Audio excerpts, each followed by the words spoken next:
Parodysiu jums įdomiausius Raseinių veitas.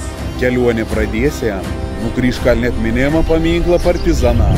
Keliausim apveizieti garsioje Aštuonratį, su katru pasivažinėsim po Nemakščių miestelį. Aplankysim ir Aštuonratį muziejų, katram net 12 skirtingų ekspozicijų.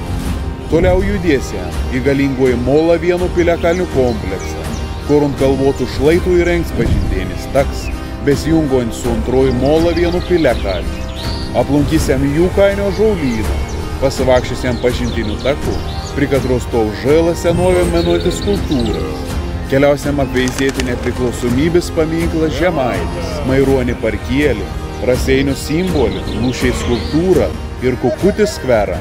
Pasistiprinsim kavinė Adomas ir keliausim ant įspūdingoji Betygalas piliakalnį, nuo katro atsiver dieviški gamtos vaizdą.